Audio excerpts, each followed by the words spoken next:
You'll see rich people go broke, but wealthy families, you rarely see it. You rarely see wealthy families fall from prominence. They happen, but not as much as you see rich people go broke.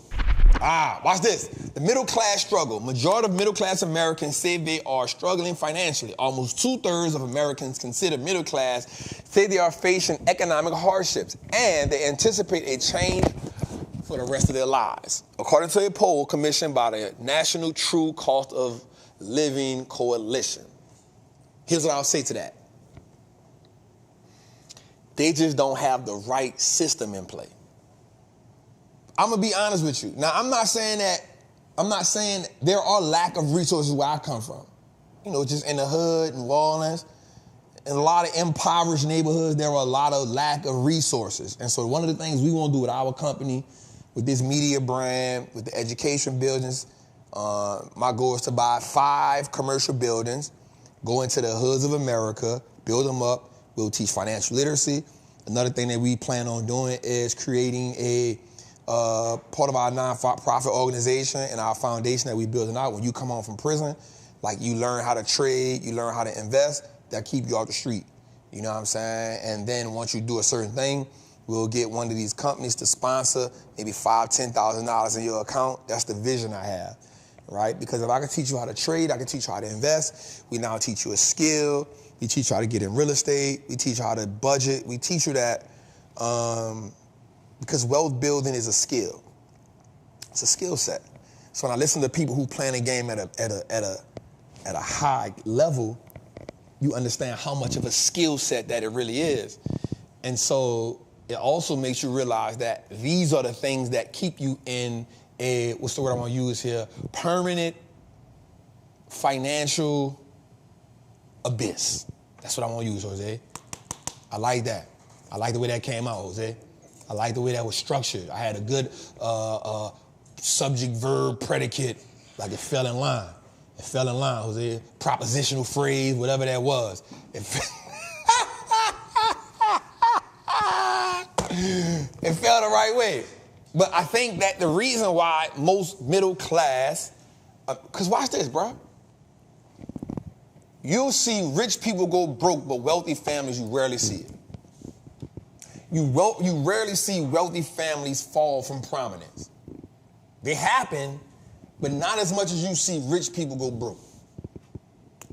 That make sense?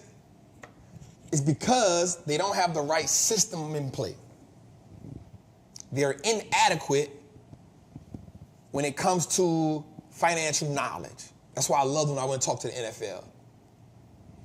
And the reason that it's not because the information isn't accessible, is because we don't know how to decipher it and then apply it. So we try to put people in the market. Guess what they be saying? Man, I just can't understand this for nothing in the world. It's something you've never been exposed to. You're not gonna get it off the top of your head. Right? The reason why it made sense to me, I had 2 things in my advantage. One, it's crazy, this is an oxymoron, but one of my advantages, I was in prison. Damn, how that sound? It's an oxymoron, right? How can that you being in prison be an advantage? Right? So I had time, in between time, to read and look at the TV. Now, I had some fights behind the TV, but that was part of the plan. But I was able to listen to it and then say, oh, this reminds me of the street. Or this supply, this demand. A tariff ain't nothing but somebody paying draft to come hustle in your neighborhood. A network just means you can hustle in every hood. You got somebody where you can hustle at. I get it. It makes sense. Marketing, makes sense. Branding, Oh, somebody's selling a generic version. Oh, that's Water Whip. Bet, got it. You know what I'm saying? Oh, in order to, revenue is the money you made in, profit is the money you kept. Oh, that's the re-up money. Bet, makes sense to me. I got it. Makes sense. Oh, and another investor try to come. Oh, he trying to hustle on his block. Oh, good. He fighting back with this. He fighting back. No murder is involved. Oh, I can play this game the rest of my life. I can watch these rich white men beef behind money, and I can make money on both of them. Oh, man, I'm winning. Both sides. So while we arguing about Apple and Google or Apple and Android, we ain't realizing that Google pays Apple $20 billion a year so they could be the #1 search engine. I'm not about to argue with you about Apple and Android and none of that no more, because guess what? They all making money off us. I'm gonna pay you $20 billion a year so I can be the #1 search engine in your phone because you got 1.5 billion consumers on your block. Come on. Make it hurt your feelings. You got 1.5 billion junkies, addicts that need your product, and they fighting over if your product better than this product. So guess what? I'm gonna take and pay you $20 billion so that I can have a piece of your block too. I'm gonna pay you draft. I ain't tripping. I'm gonna pay you draft. But the $20 billion that I'm gonna pay you, I'm gonna make $100 billion off it in 1 quarter.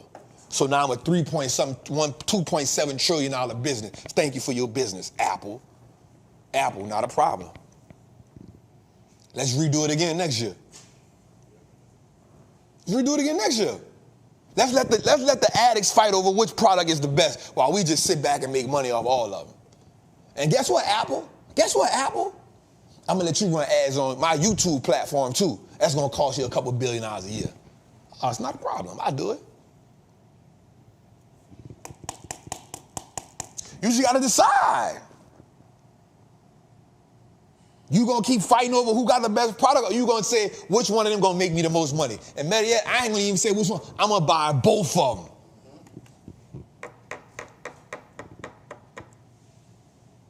So when I tell people this game reminds me of the streets, it's because that's how I understood it. So I ain't had to go to Wharton. I ain't had to go to freaking Columbia University. I ain't had to go to none of them. I went to the School of Hard Knocks, and they taught me everything I needed to learn in real time. And guess what I found out too? You don't need a degree to become a multimillionaire. Oh.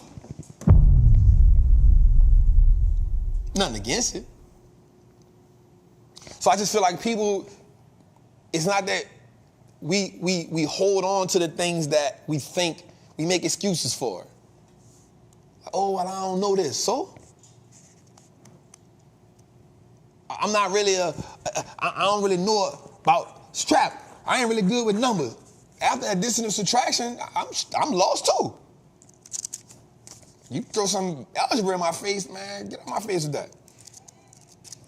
I stopped going to school in 10th grade, bro. As soon as they started algebra, nope, I'm finished. Why they got alphabets in mathematics? Nope, too much for me, dog. I'm straight. Why you got alphabets in mathematics? I'm gonna need that. Man, I'm good. I'm not trying to be a rocket science, dog. So once we open ourselves up to this, I promise you, if you stop telling yourself that I'm not good at stocks and you start telling yourself I'm gonna dominate the market, you're gonna win this game. Tweet, let's go a little further, dog. So I wrote it and I said, every country wants a piece of the American pie. So watch this. It says that foreign holdings of U.S. financial assets has reached an all-time high, right? So y'all see that graph, but y'all can't really understand it, so I'm about to break the numbers down to you. Foreign holdings has reached an all-time high of allocation, meaning countries from all over the world are now pouring money into American assets, equities, meaning stocks. Why? Because the American stock market is on fire.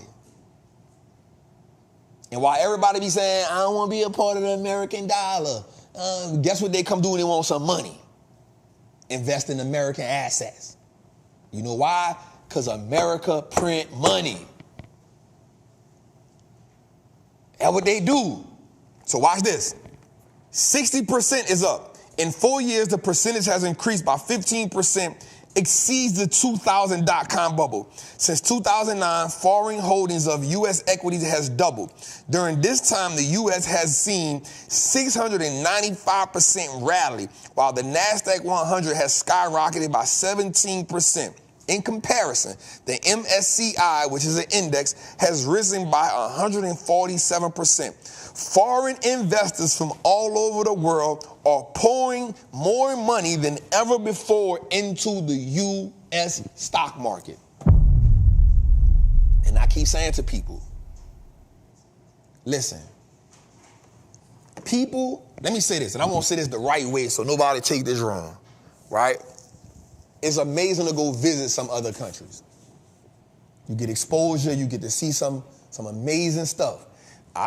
I read somewhere that Finland is the most peaceful place to live. Right? I read that Singapore is evolving at a drastic rate. Right? I read that India is becoming one of the world's largest like tech hub, like what they doing over there. I love it. I love it. But I ain't gonna move none of them places. I don't know what a laundromat in Singapore is gonna look like. I don't want to find out. I don't know. Right, now my man that's a developer, you might got a whole different. Yeah, you got a different, see, I understand, developing, whole different ball game. But bro, like, assets? Assets?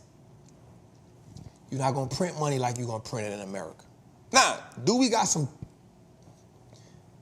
imbeciles that be, I be knowing what be going on. But when I was watching this show, and I keep telling y'all about it, y'all need to watch it, it's called America in Color. It made me understand why people flocked to America at one point in time, right? We need to get politicians in place that understand that this country, what it was, what it represents, right? But bruh, we talking about going build your wealth from zero to nothing?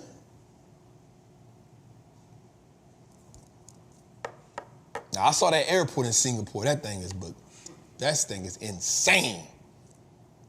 But when I went to Dubai, when I was in Qatar, I saw that airport. I was like, this is nice. And I'm not gonna lie, certain places you go, you realize that America be on some BS. Like when I was in Dubai, I was like, bro, America is ghetto, dog. Like America is one big hood, bro. When I was in Qatar airport, I'm like, yo, they got a 5-star hotel in the airport? Where did this come from?